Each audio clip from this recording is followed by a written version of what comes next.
Namaste and welcome to Satsang today.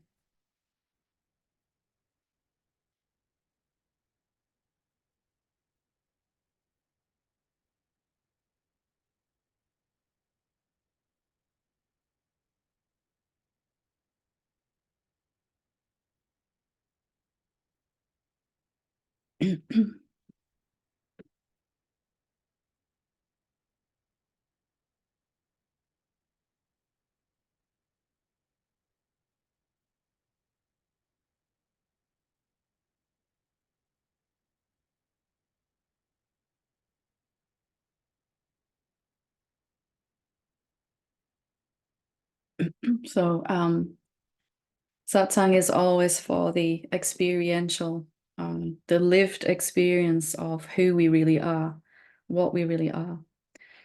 The truth is that we are only one being. There is only one being, and it is universal. It is everywhere, at all times, in all places. And that the appearance of separation is just that, an appearance. It's not an actual thing. And it's one thing to understand that intellectually. It's another thing to live from that place.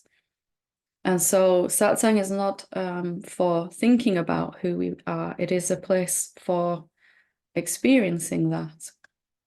And why would we want to experience oneness? Well, from a deep place of understanding, experientially, from a heart knowing of who we really are, there is peace and joy and a deep sense of security, a deep sense of nothing was ever really wrong in my world, that all of my stories are simply that. What I think is happening is not what's actually occurring. And so satsang is for this, moving into living as this. And there has never been a better time than right now to move into this real understanding of who we are. The fact that we can meet like this on Zoom from all around the world shows us that it's never been more available and accessible. We have more examples now of beings who have transcended all sense of separation, showing us that it can be done, that it is only our natural state, that it's not some kind of extraordinary state. It's not something that only a few beings in each generation can achieve, although we have experienced that idea. Now it's time to bring forth this global awakening that is now gathering pace. It's kind of poignant that this is not only the winter solstice here in the UK, well, all over the world, the solstice, but that it is also just before Christmas. So we're on the cusp of something here. And Christmas, if we look at the real message of Christmas, the real meaning, it is the coming of Christ, the birth of Christ. It marks the birth of the massing of Christ. And Christ was quoted as saying that he will return. And it's important to understand what that second coming of Christ means. It doesn't necessarily mean one particular body-mind vehicle coming to be some figure around the world that inspires everyone, although it may happen like that. But most importantly, the second coming of Christ is happening as your awakening, everyone's awakening is a global awakening, the second coming of Christ consciousness. The clear seeing in ordinary, everyday human beings like you and me of who we really are and living like that. That is really the truest meaning of Christmas and what it represents. And today here is, in the UK, the shortest day, the longest night.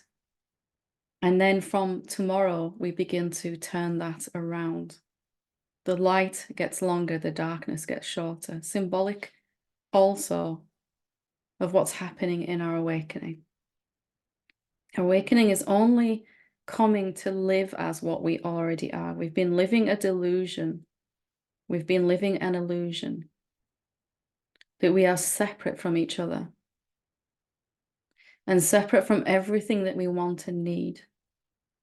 And perhaps most importantly, separate from that divine essence that we have been so desperately trying to get back home to. Whether we realize it or not, that is behind everything that we're seeking and trying to achieve. That urge to feel one and at home and at peace and safe and loved and accepted. It has to come from the heart first, from our real spiritual heart, our spiritual nature. So let's experience that right now. Let's dive into experiencing that right now by doing a little meditation with all the preparation and the activity that can be going on for us at this time of year. It's really good to spend some time, and we'll spend 15 minutes or so noticing the stillness excuse me, that is here already. So I'm going to do a little guided meditation. And you can do this with your eyes open or closed. You can sit in any position that you want. You do not have to sit cross-legged in the lotus position. Of course, if you can and want to do that, you can. But luckily for me, that's not a prerequisite of awakening, or else I'd still be in trouble. So just let's start by taking a few deep breaths. We're going to notice the stillness in contrast to the movement. So not in conflict, but in contrast. So as we take a deep breath, we can notice our lungs moving in and out, noticing the breath.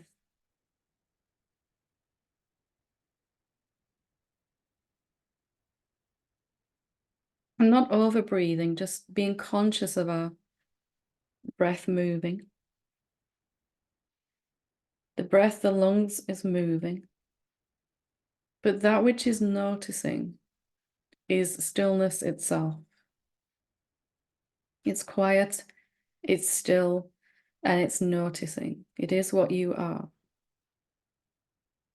So we're going to use whatever phenomena arises to notice that which is watching from that still place. And it might just feel like me, it's just me watching, and that's okay. We just start from there. So let's take a few more deep breaths. Watching the breath move from the stillness.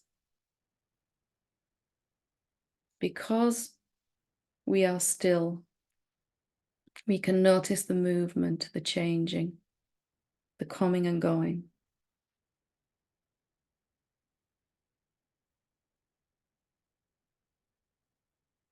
Here, there's a strong wind moving, blowing, contrasting against the stillness in which it's moving. And you can use the movement that's happening for you to show you the stillness that you are.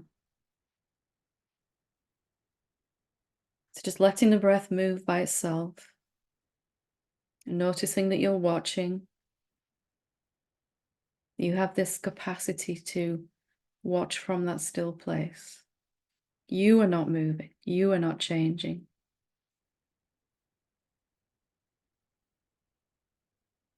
And we're not trying to stop any of the movement. We're letting it dance. We're letting it move. So if your attention jumps around or thoughts arise and pass away, sounds in your environment, an ache or a pain or a tension in your body, let them all move.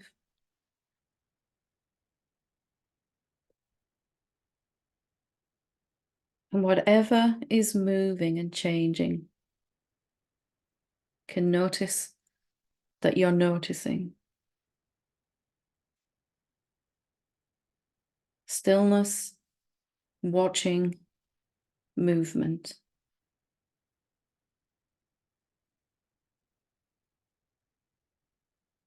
So even our noisy mind can be an aid to meditation here.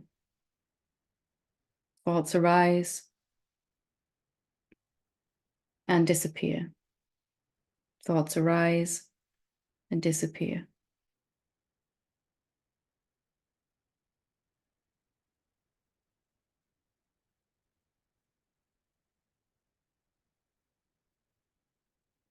But you're watching those thoughts. You're not arising or disappearing.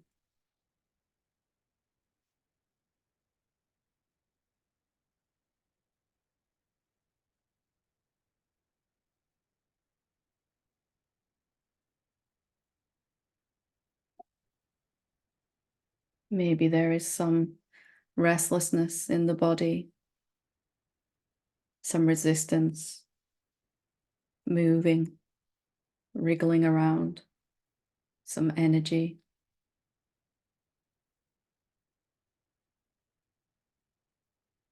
And just watching that move, making no attempt to change or stop anything. Just noticing.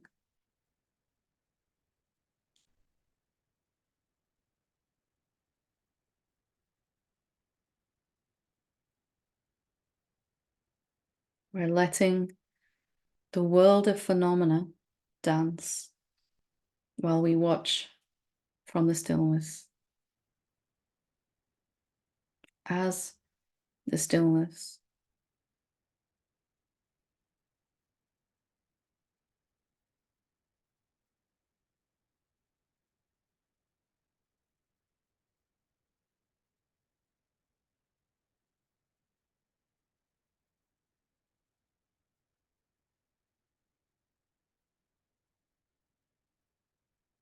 This place of stillness doesn't even need the mind to stop.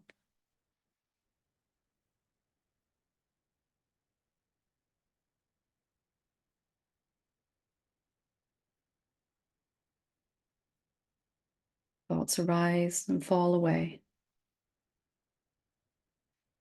Attention moves. Emotions play.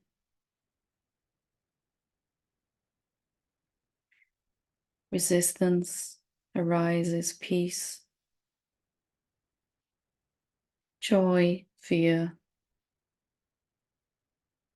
frustration.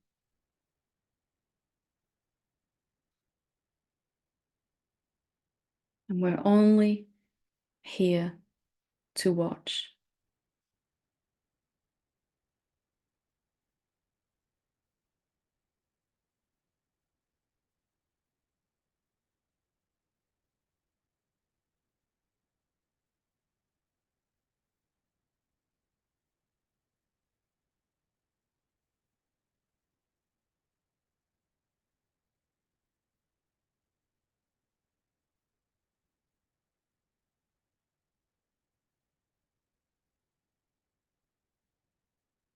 Thoughts move.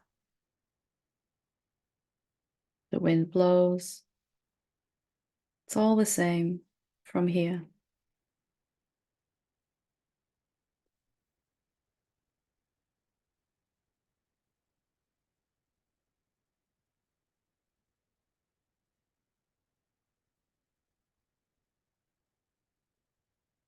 Using whatever arises, changes, moves to point you back to yourself that is simply watching.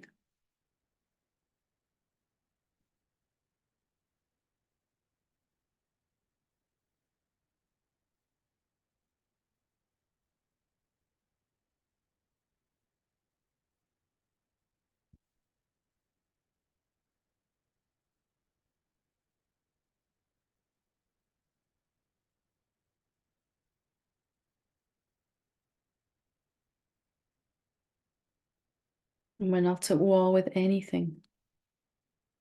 Anything can move here. Inside you.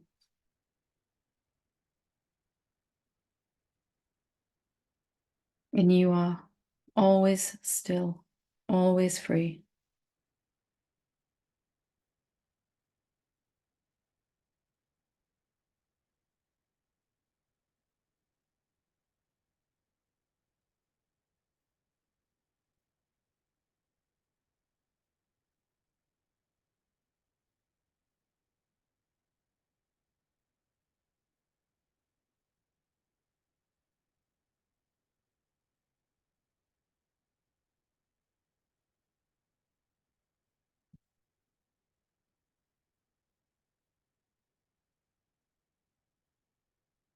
And if you lose your focus, just coming back to watching, just noticing.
Allowing whatever moves to move. And just watching from the stillness.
Just coming back to noticing. Just noticing the movement the changing, the coming and going.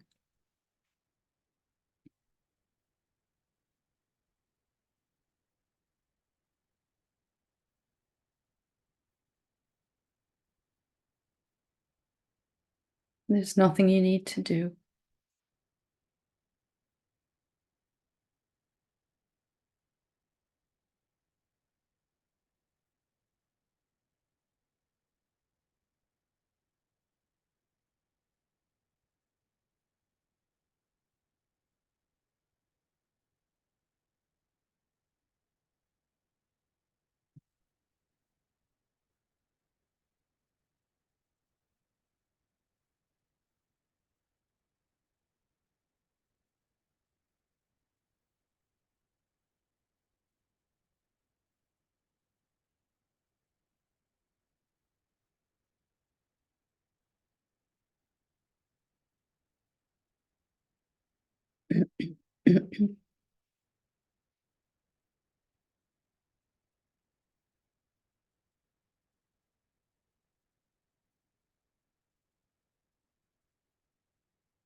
So in a few moments, we'll bring this meditation to a close. And as we move through the rest of the satsang, let's see if we can just notice the coming and going, just watching from that stillness.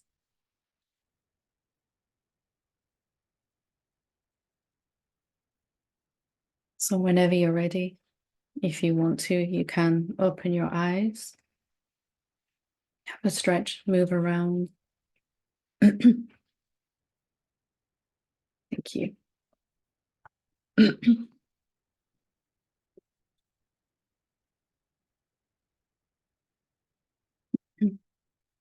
Hope you enjoyed that meditation. We have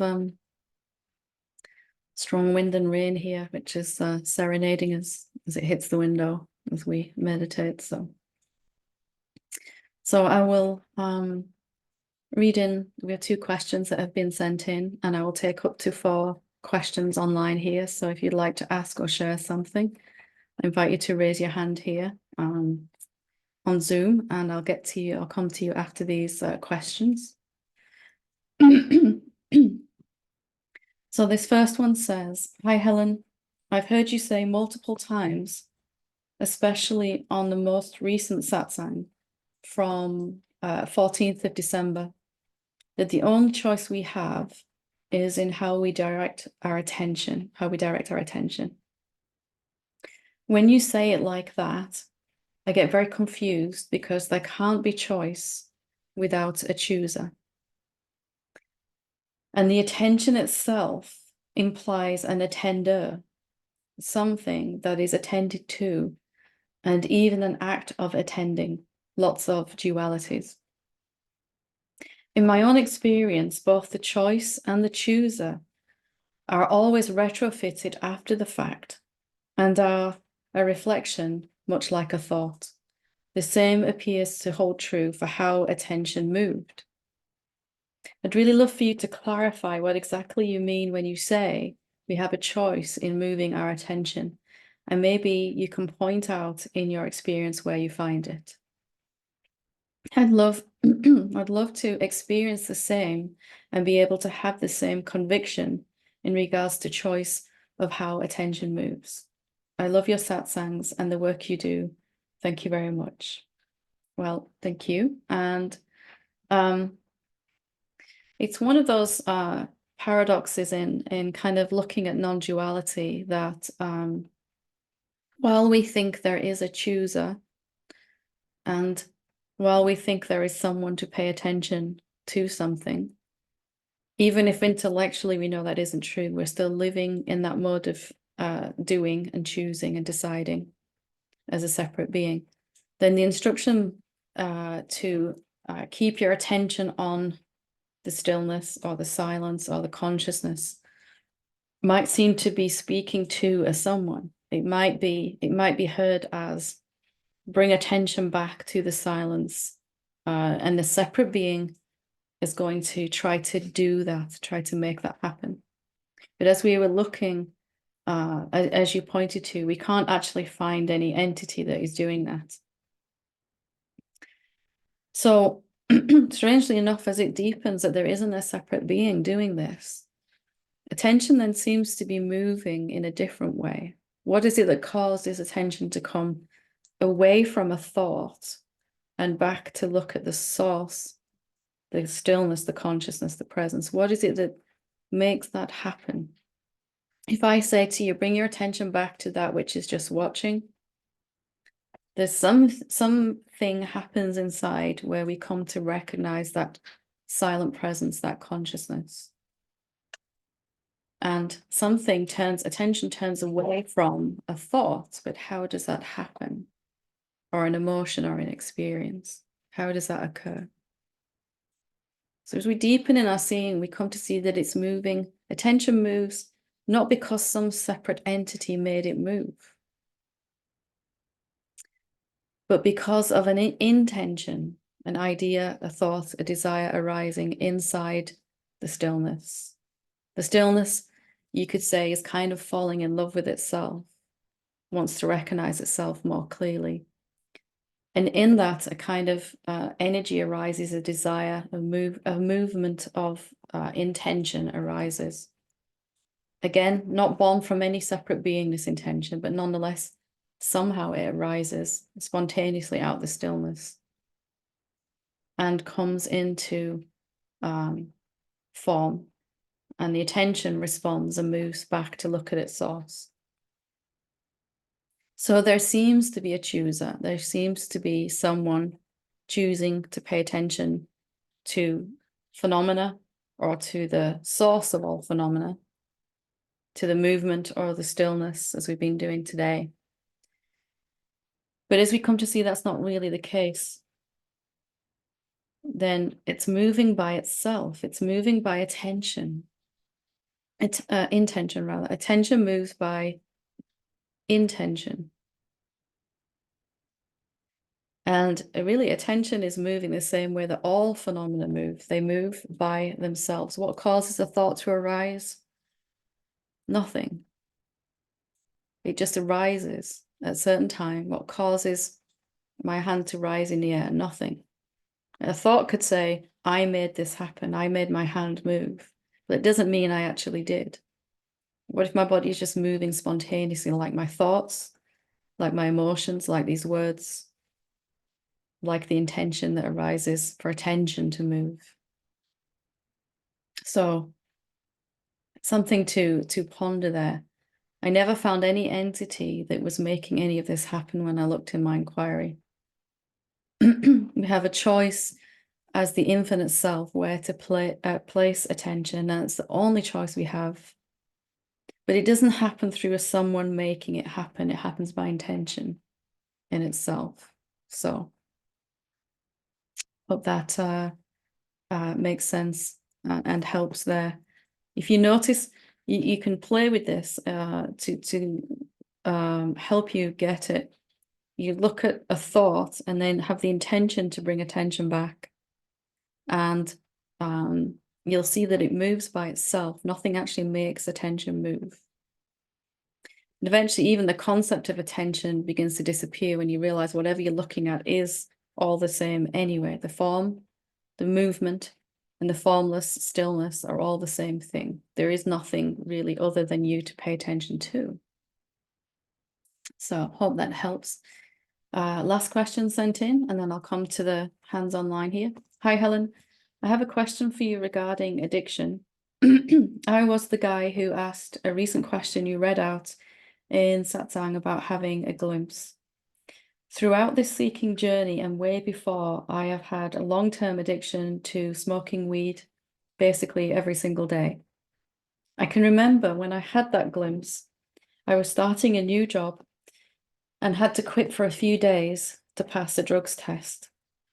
In this excuse me, is this addiction where my identity is getting stuck? Or does it not even matter what this body does? It really seems like the last hurdle to finally see what was seen. Thank you. So, can something happening in the mind and body affect the seeing? Can it slow it down? Or does it not matter at all?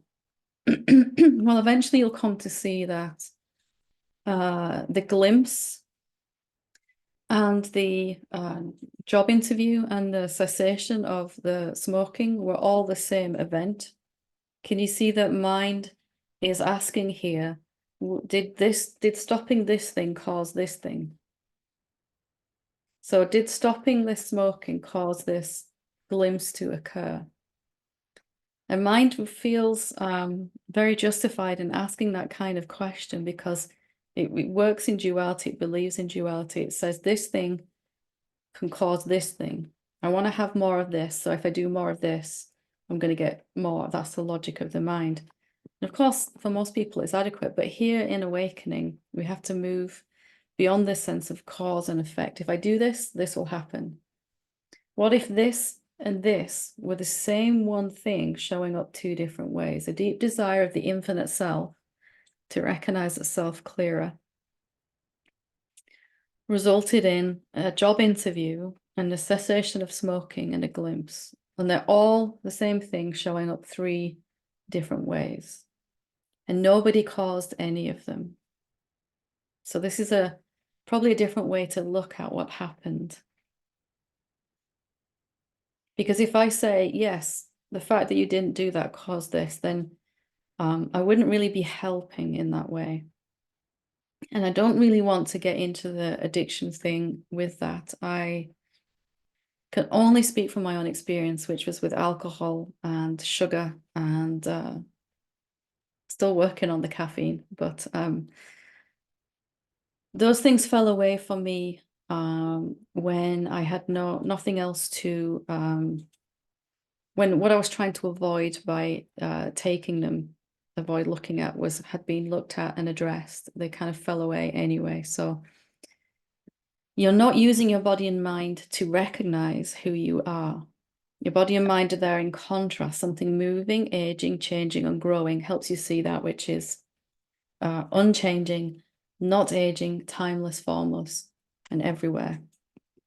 But you're not actually using any part of your mind and body to recognize the formlessness. You can't see empty silence and stillness with your senses anyway, or your mind.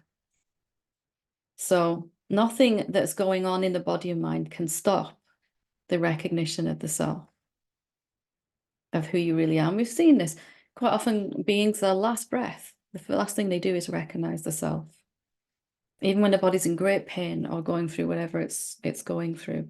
So it doesn't matter really what the body does unless you think it does. What the body does and what the mind does cannot stop your seeing unless you believe it does. And that's the catch-22. If you believe that you need to stop this and the other before you can have clear seeing, then you will experience that because you're infinitely powerful. You believe, well, you experience whatever you believe to be true. And all I can say is there is a point where you don't need anything like that. That the clearness of your own being is more than enough nourishment and all of that. So I haven't answered the question in the way that you want, but I have answered the question in the way that's going to help. And I hope that you can see that. Okay, so we'll go to Jess first when you're ready. Good Hey, good morning, Helen. morning. Morning for me, so pardon my morning voice. Pretty froggy. Yeah. And again, thank you so much for everything that you do. It's it's just peerless and amazing, Thank and I you. appreciate you so much. Um, I've got a question about grief. And the question is, what's come up for me, I guess I'll just put this in perspective, is that there's been, well, my whole family's gone. And I especially miss my brother. Yeah. And he died, gosh, it's now been 22 years ago. And every once in a while, a wave of this will just come up where I just, God, so I wonder, as the self, what am I missing? There's a couple other people that are really key to me that are gone now too. Friends that I had for like 40 plus years. And every once in a while, this will just wash over me. So as the self, what is grief? And what, yeah, I don't, yeah, I just would like to hear you speak to grief. Yeah, what is missing? What is lost? Sorry, 1 second. Let's leave that hand up because I think he got cut off. And yeah, thanks. Sorry, Jess. Grief. The whole idea behind grief, if you look at that idea, it is that something or someone has gone, right? Hmm. And if we believe that we are only our body and mind, then we will also believe that everyone else is too. So if I think I'm only this body and mind, I'll believe that you are that body and mind too. So when that body is no longer animated by the life force, I will believe that you have gone. And there's the birth of grief there, isn't it? And of course, grief can be for people that we've lost, or or things that we, a job or a friend or trust in someone that we've lost, and all kinds of subtle and physical things. So if we take the example of your brother, are you really certain that he's gone? Can you be sure that he's gone? Because this lingering sense of grief all these years later, it is hanging on this idea that he really has gone. Can Mm. you see that? Yeah. Yeah, yeah. So here with me now, can you be 100% certain that he's gone? No, you know, yeah. Was he only his mind and body? No, yeah. So some part of him still remains even now. And can you see the tendency that human beings have to focus on the physical, tangible aspect and to focus only on that, the physical body that you could put your arms around?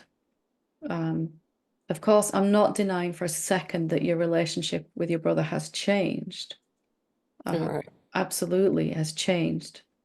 We're not in denial, but we also, we can't really honestly say 100% convinced, if I'm not my body, if I am something formless, then when my body's gone, I can't say that I'm gone. And that must then apply to every being. If your brother, while he was in his body, could have done self-inquiry, he would have come to the same revelation, wouldn't he, of who he really is, that he's not his body either. So just playing with this idea, the realization that when we feel grief, we are 100% convinced that somebody or something has gone, that you no longer have access to them. What if that's not true? What if your relationship has just changed?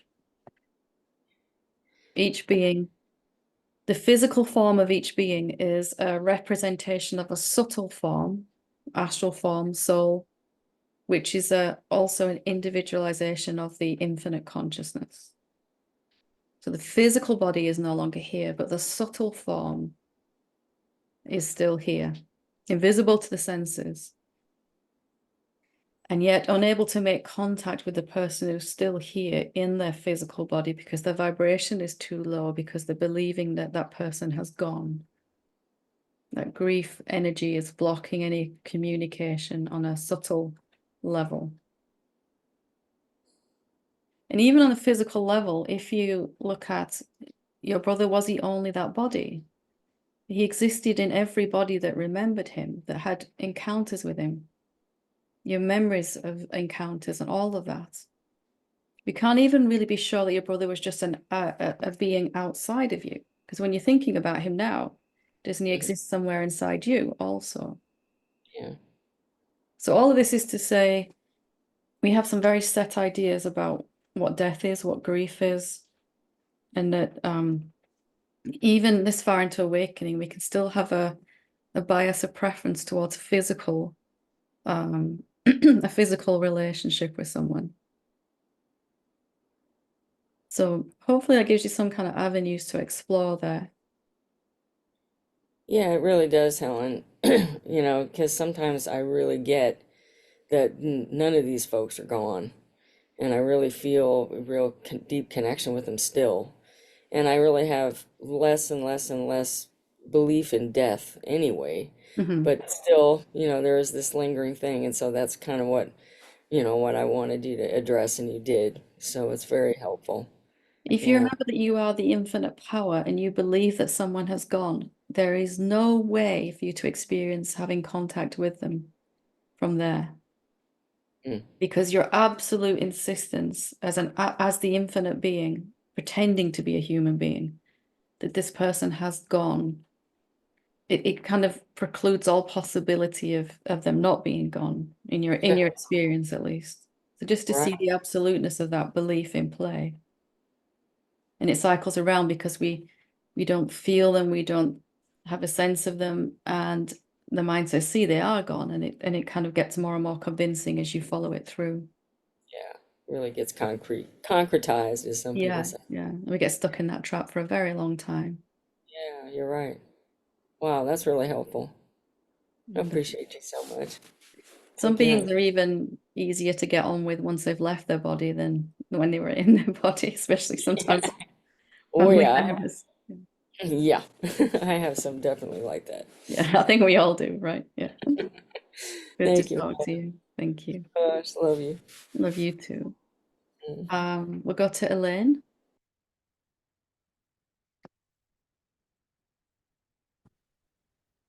This is where I wished I'd put that hand down. It stayed up though. I forgot that it was there until just now. Yeah, gave me a bit of a jolt. I suppose I just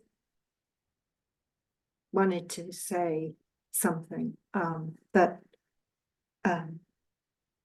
well, I feel at the moment I'm yearning for something I don't know, and yet retreating from everything I do know.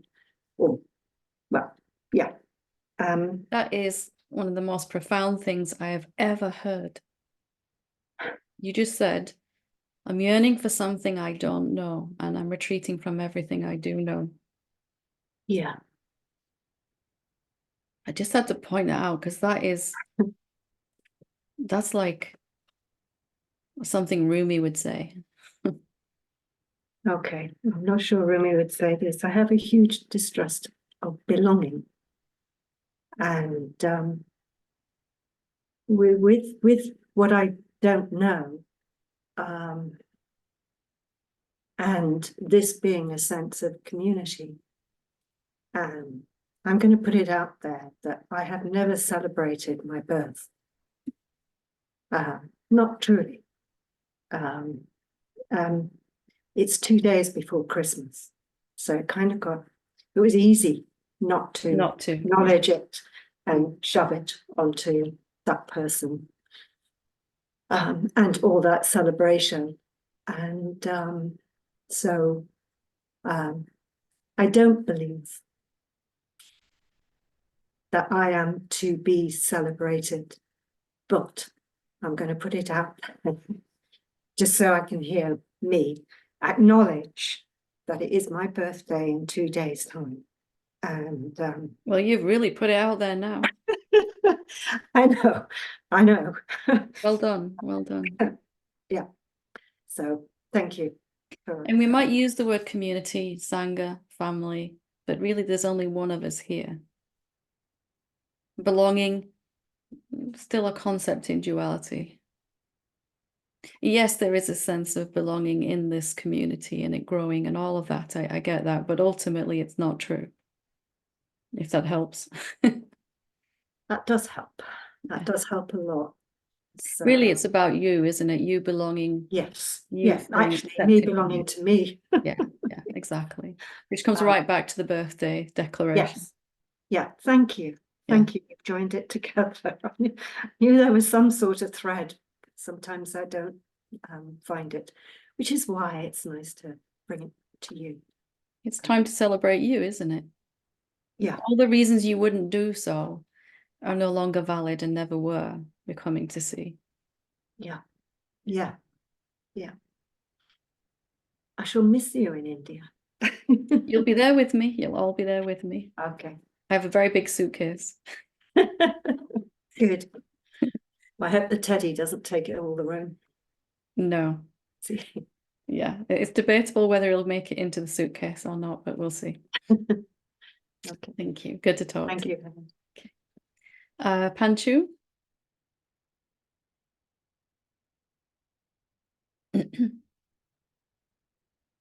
Hello. Hi. My question is based on causality, free will, and reincarnation. First, let us look at causality. So, time does not exist, and therefore there is no causality. Mm-hmm.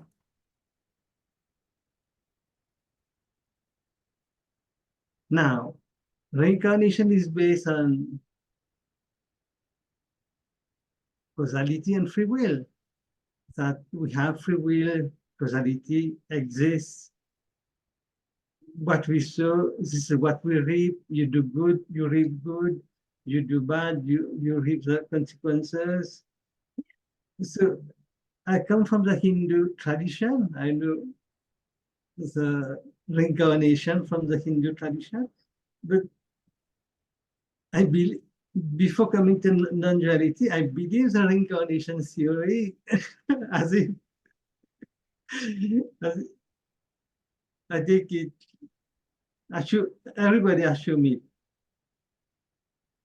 But when I knew about non-duality, then this theory of reincarnation, as in the Hindu tradition, it makes no sense. It seems to contradict it, doesn't it? It seems to really contradict, yeah. If there is no causality and no free will, then the reincarnation theory, as in the Hindu tradition, it makes no sense. Maybe there is a modified reincarnation that I have got some ideas on this. So it took me a little while to work this one through also because there's a sense of something growing and evolving that was me and something moving through many lifetimes. But when I really looked at that, what I came to see reincarnation is not well, if this lifetime for me is imaginary, if I am eternal and I'm not having a lifetime, I'm just experiencing this body for a short time, then maybe I've done that many times. Maybe I pick up a body, look through it for a while, learn what I can, and then let it go. And then I pick up another body, look through it for a little while, experience, learn everything I can. And there's me, the infinite consciousness, the one being, the Brahman, the self. And then there's the subtle individual form, the jiva, the soul, whatever you want to call that, the astral form. And that is an energetic form, a subtle form that is learning and growing all the time. And it uses different body-mind vehicles to do that. It will pick one up for a while and drop it, pick it up and drop it. But it's not deciding to incarnate in the way that we think. It's not like we go, okay, I'm going to have another lifetime. So when this body dies here, if there's still desire in the soul to feel safe, if I haven't managed to feel safe, and loved and accepted, then that desire to feel safe will draw to me another body-mind vehicle, another imaginary lifetime. And I will live in that body and completely forget who I am for that whole lifetime, trying to feel safe, trying to feel loved.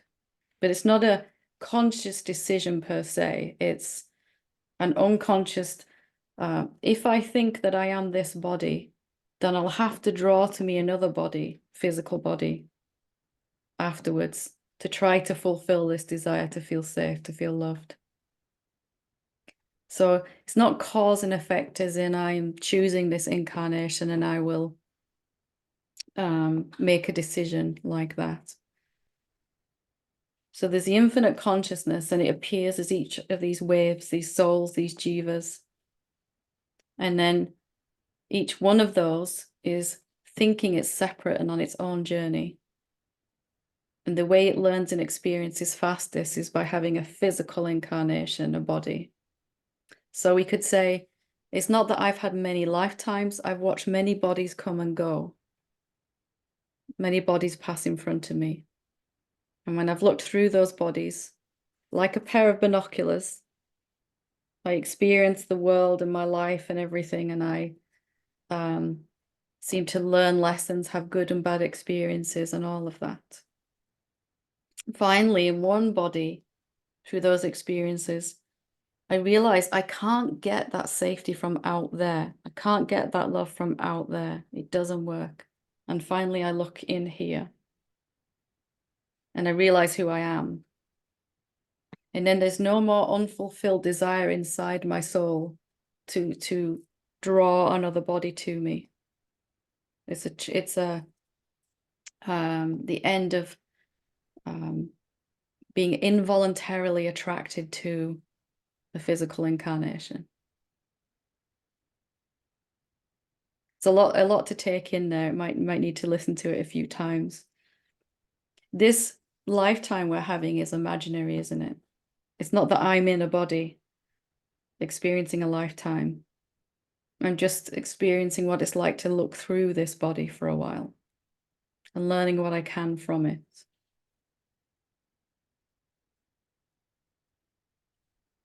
Because since everything is predetermined, then suppose I will have 1,000 lives in all. So since everything is predetermined, therefore all events in each of my life is already scripted right from the beginning in all my 1,000 lives on earth. Scripted only in what happens to the body, not in how you go through it. So you could go through, let's say you go through an illness or something, a disease in this body. The disease has to happen, but how you go through it, you could suffer through it, you could judge yourself for it, you could criticize yourself, you could be terribly scared and that you're going to die and finally come out the other side and feel relieved. Or you could use that illness to inquire, am I this body? Actually, can I get ill?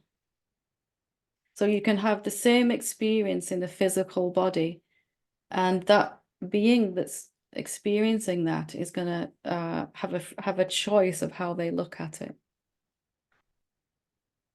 So whatever your physical body is going to go through, it's going to go through. But you have a choice as the infinite self, whether to suffer through that experience or come to look at the one who's noticing it, who's not suffering. You always have that choice. So when teachers say we have no free will, no choice, this is not completely true. It's halfway true. No free will and no choice as a separate being. As the infinite self,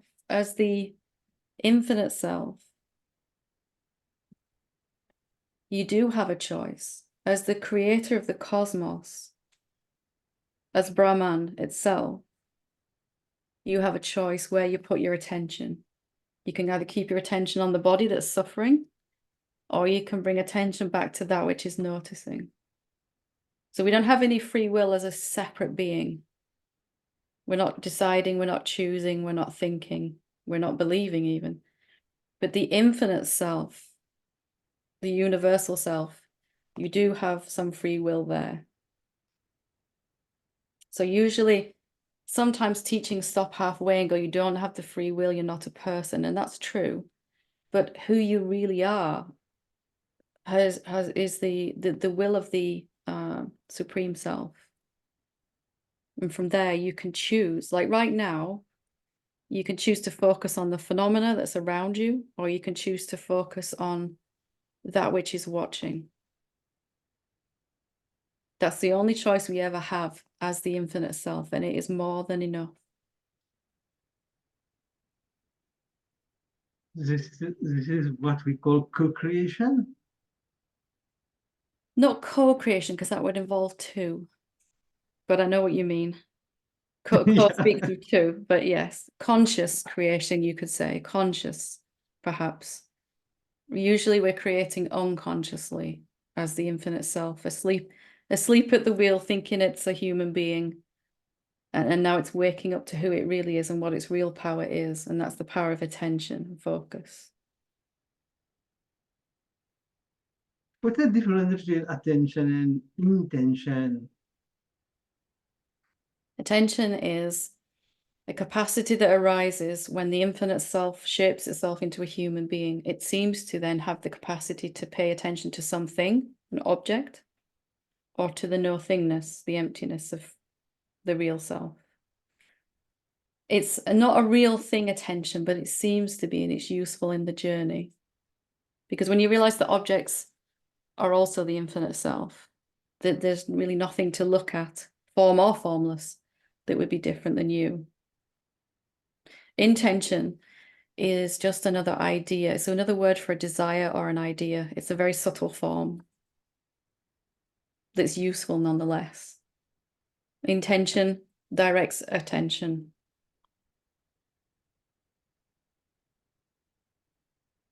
Thank you. Okay, thank you. Wonderful conversation. Thank you. Okay, we'll go to Maitreya.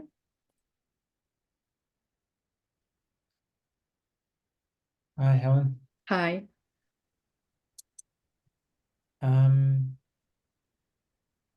So in Satsang with you, I feel quite spacious and calm, and I will often feel that way just meditating by myself as well. But generally in life, that's not the experience. Generally, there's emotions being triggered, there's trauma being touched, there's all kinds of different stresses and things happening in awareness that isn't just the calm background. And so I'm wondering what's the difference between the two, and how to integrate the seeing in satsang or in meditation into every moment. Very good question. Very intelligent question. So for me, I could reach some deep states of peace and bliss in meditation and inquiry. And then I'd go out to pick the kids up from school, and it would be a total 180, or I'll go to the supermarket or wherever. And finally, this got so opposite that it was just unlivable, unbearable. And this desire rose inside to feel like I feel in satsang or in deep meditation all the time, like all the time, no matter where my body is and what it's experiencing, what it's feeling or not feeling. And if we look at why we feel so calm and peaceful in satsang or in our meditation, it's because It's not because our body is alone. It's really because our mind, our body and mind rise to a level where we just can't be bothered to think too much. Like right now, when you're feeling peaceful, it's just a bit too much effort to think too much, isn't it? Yeah. But when you go out the door, that thinkingness starts up again, because the root idea is a temporary cessation of that thought, the thinkingness in meditation, in at first, and in satsang. But the root idea that's going to bring forth that other state back again has not been eliminated. And that root idea is that there are other beings than me. So it's like, while I'm not thinking, my experience is just of myself. Right now, there's just you, and you're peaceful. And it doesn't feel like there's any division between you and me. It feels like the same. Yeah. When you go out to your job and meet your boss or your family or your whatever, there's a sense that these beings are other than you, that they're divided, separate to you. That's what comes back, isn't it? Can you notice it? Subtly it creeps in. Yeah. It's not like you go, oh, this person is separate to me. I didn't think Helen was, but this person seems, it just creeps in very subtly.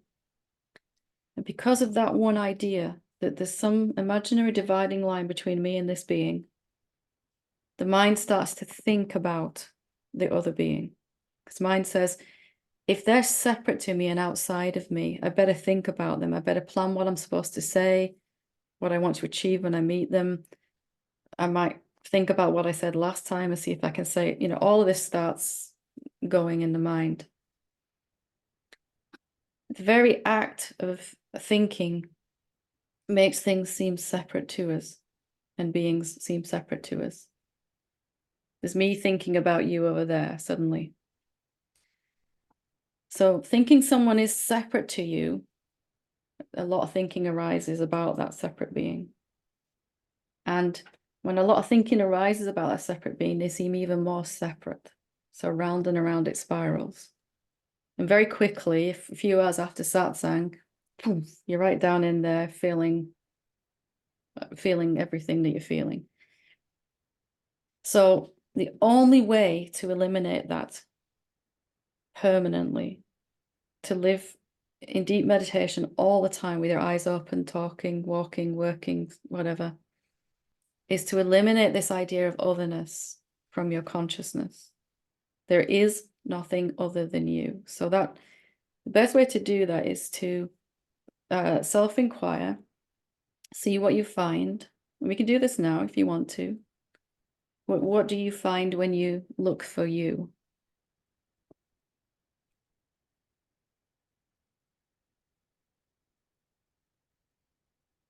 Nothing. No thing, no object that's you. But there isn't a good word. I'm going to say something, but it's not a thing. You are here, but you are substance-less. You are formless, right? And how far does that formlessness reach from that body there sitting in that chair? Does it reach to the walls of the room?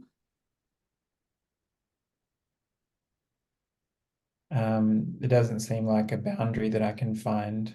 Could it have a boundary if it doesn't have any shape or form? Could it come to an end? No. So it must be everywhere then, everywhere, even where this body is here that's speaking now.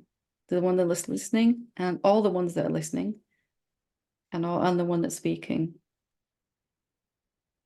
So confirming that, proving that, experiencing that like we're doing over and over. I am everywhere at all times. Nothing can interrupt me. So sorry about that. Nothing can interrupt me. Life has a sense of humor. And then noticing later when you get up from this chair, the subtle idea that you end will creep in. Let's say you went to visit your parents and you sit in the room with your parents Can you see the subtle idea would creep back in that you stop somewhere in between that body and where your parents' bodies are? Yeah, it's not subtle. Yeah. Yeah, not subtle at all. Yeah, it's very. So here is the root of all illusion and suffering, isn't it? So life is showing you where there's real negative emotion. Life is showing you. This is where I unconsciously go back into this separation mode. And another being, like my parents, my children, my boss, my fill in the blank. Another thing like money. Another thing like fear. Something I want to get, like money, patience, time, awakening. Or something I want to get rid of, like fear, shame, guilt. All of these things, I imagine some edge to my being where I stop and it starts. This is the core of all illusion and suffering. So you must prove this to yourself. You can even do it in your imagination now. You can imagine yourself sitting with someone and going, actually, I don't stop. I am right where they're speaking. I am the thing that I want. I am the person that I want to be with. Everything, right? Just noticing I don't actually stop. It is an illusion that there is other beings. One being, many bodies, but one being. And you must see this and see this and see this until you've lost your capacity to imagine that you end somewhere and that there is something other than you. It's just the force of habit, isn't it? To go back when you walk out the door, get up from that seat, to go back to this old way of thinking. And any habit can be changed through repetition, repetition, seeing. I don't end anywhere. There is no edge to my being. Everything is inside of me and everyone. This is all I did over and over and over and over. And life was happy to show me the beings and the things that I was still separating myself from, in my imagination at least. Okay. Thank you. Thank you very much. You're very welcome. Good conversation. Okay, we'll finish with Mahavir when you're ready.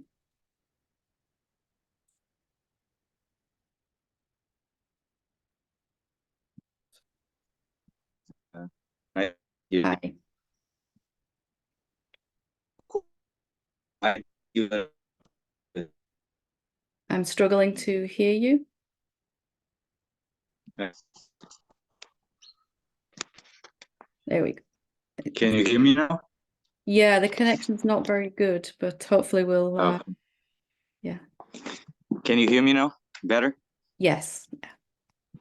Okay, so my question, it might feel a little bit strange because even me don't know very well how to put this question, because big part of your teachings it's based, and the last question already answer a little bit my questions, but at the same time I still feel to ask.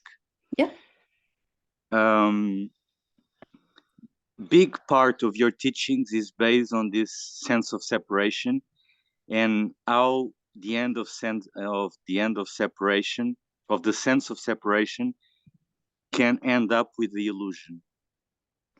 But somehow I feel that doesn't make much sense to me, this, because it's not because the sense of separation will end that will end the illusion. Because even if I think about myself, I still have very self-judgmental sometimes. So I don't know if this makes any sense what I'm saying, but I do feel there is a tremendous blockage, and is a blockage that can solve a lot of my sense of illusion too, because it's really my problem. Probably this is a very simple thing to see for everyone, but I do feel this. I don't know if it makes any sense. Yeah. So if you come to see in your own experience directly that you are everywhere and everything. And the very next moment you catch yourself having judgmental thoughts about you as a separate being, for example. Every time that you see that you're actually everywhere, formless and everywhere and everything, that's going to undercut your ability to go back to judging yourself as a separate being. Because the very next thing that's going to arise after let's say you do something stupid and the next thought is, what did I do that for? Why did I do that? Exactly. Right? That's exactly my thing. Then the very next thing that's going to happen is, but wait a minute, I am everywhere and everything. And that was the very next thought that started to arise. Or for me, some thought like, who's criticizing who here? Or where do I think I am to criticize myself? Every time I criticize myself, I'm pointing to one body and mind only in my thought. Exactly. Yes. And if I've just proved to myself again and again and again that I can't pin myself down to one body and mind, I have to include them all. Okay. Then the self-judgment, critical thought begins to be less and less relevant. There is no self to criticize. Or if I want to include that body, I have to include them all. I have to include the ones that are doing good things, bad things, ugly things, beautiful things, all of it. Okay. So the very experience of seeing I am not just this, I am so much more. But not just thinking that, actually experiencing it like we just did with Maitreya, really looking and not finding a separate self. It's every time you look and don't find someone there, it's a little bit harder to go back to criticizing, judging, blaming yourself and others. Because if I'm not a separate being, then neither are you. I could criticize you, but really I'm criticizing myself, the self. And that's the only way that I found, at least, that was permanent to stop the suffering. Yeah, makes sense. Because I do understand and I do feel I do understand the sense of I know the sense of self. I know what means, even if we go to intellectually, makes totally sense the teaching of abide in the self. Yeah. Because when I'm abiding the self, I can't see that all that I think, all that I feel, all that I smell, it's just an illusion. But it is very simple for me to see it, the experience, more than see experience. But this makes a lot of sense what you just said. Now I understand. Where we get really stuck is we see that a separate being doesn't exist, except for when we feel we've done something wrong in our practice. I didn't do enough inquiry. I didn't do enough meditation. I'm still judging myself.